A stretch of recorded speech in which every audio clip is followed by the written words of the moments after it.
Yes, brown is definitely brown. Looks like brown to me.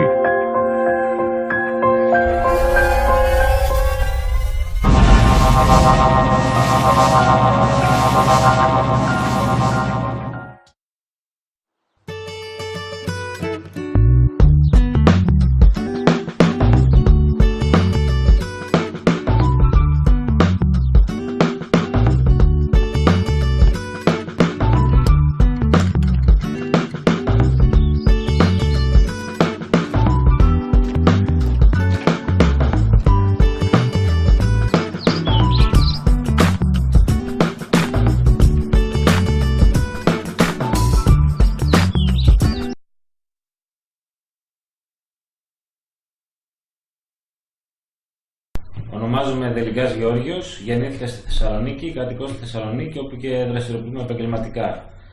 Είμαι αγρονόμος τοπογράφος μηχανικός, τέλειωσα την Πολυτεχνική Σχολή του Αριστοτελείου Πανεπιστημίου Θεσσαλονίκης.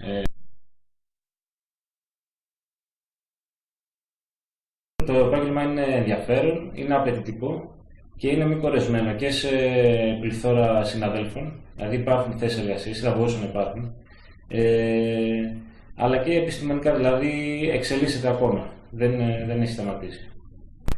Οι τομείς είναι τρεις, όπως διδασκόμαστε και στη σχολή μετά το τρίτο έτος των σπουδών. Ο πρώτος είναι της γεωδεσίας, ο δεύτερος είναι του κτηματολογίου, της χαρτογραφίας και της φωτογραμμετρίας και ο τρίτος είναι των συγκοινωνιακών και υδραυλικών έργων. Το πτυχίο είναι νέο, απλά υπάρχει κάποια εξειδίκευση. Εντάξει, μεγαλύτερη εξειδίκευση θα έχεις να κάνεις κάποιο μεταπτυχιακό και ανάλογα με τι θα ασχοληθείς στην επαγγελματική σου πορεία.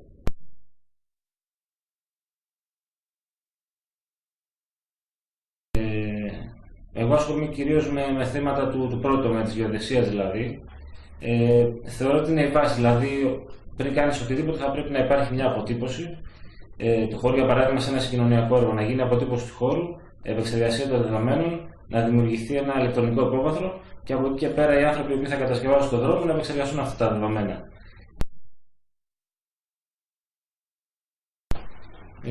Η εργασιακή καθημερινότητα αυτή χωρί σε τρία μέρη μπορώ να πω. Ο πρώτος είναι η επαφή με τις δημόσιες υπηρεσίες, να συλλέξει δεδομένα.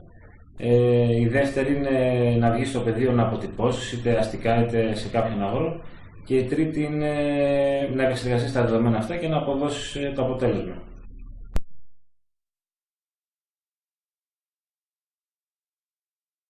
Για να δραστηριοποιηθεί σε αυτό το επάγγελμα θα πρέπει να του αρέσουν τα μαθηματικά, άλγευρα και γεωμετρία, η φυσική, οι κατασκευές, να έχει μια έφεση στην τεχνολογία, στους ηλεκτρονικούς υπολογιστές, να είναι κοινωνικός γιατί να μπορέσει να κάνει το πελατολόγιο του και μια άλλη φυσική κατάσταση αν ασχολείται με το τομέα της αποτύπωσης, δηλαδή είναι συνέχεια στο πεδίο και αποτυπώνει. Βρισκόμαστε στο πεδίο, δηλαδή είμαστε στο μέρος το οποίο θέλουμε να αποτυπωθεί και να μπορέσει να αποδοθεί σε χάρτη. Μία από τις βασικές εργασίες ξεκινώντας την αποτύπωση είναι να γίνει ένα προσχέδιο σε χαρτί του τι βλέπουμε έξω, τι αντιμετωπίζουμε δηλαδή στο ύπαιθρο. Σε ένα άνευ κλίμακας σχέδιο, με μολυβάκι για να μπορούμε να σβήνουμε, γράφουμε και ζωγραφίζουμε ουσιαστικά αυτά που βλέπουμε. Στη συνέχεια τοποθετούμε τις στάσεις, προσπαθώντας να καλύψουμε όσο το δυνατόν την περιοχή, όσο το δυνατόν περισσότερο και προσπαθώντας να τις τοποθετήσουμε σε στρατηγικές, υπό μία έννοια, θέσεις, να μπορέσει να καλυφθεί η περιοχή της αποτύπωσης με όσο το δυνατόν λιγότερα στισίματα. Τα στισίματα αφορούν την τοποθέτηση του οργάνου πάνω στην κάθε στάση και από εκεί και πέρα με την βοήθεια του βοηθού, που είναι απαραίτητο εργαλείο στις εργασίες ύπαιθρου, συνεχίζουμε και εκτελούμε τη διαδικασία της αποτύπωσης. Τα όργανα τα οποία χρησιμοποιούμε είναι μεγάλης ακρίβειας. Η δυσκολία ή ευκολία στο ύπαιθρο, στην αποτύπωση, έχει να κάνει και με ορατότητες. Όταν δεν υπάρχει ορατότητα ανάμεσα στο όργανο και στη θέση στην οποία βρίσκεται ο βοηθός, τα πράγματα δυσκολεύουν. Εκεί υπάρχει η πιθανότητα να πρέπει να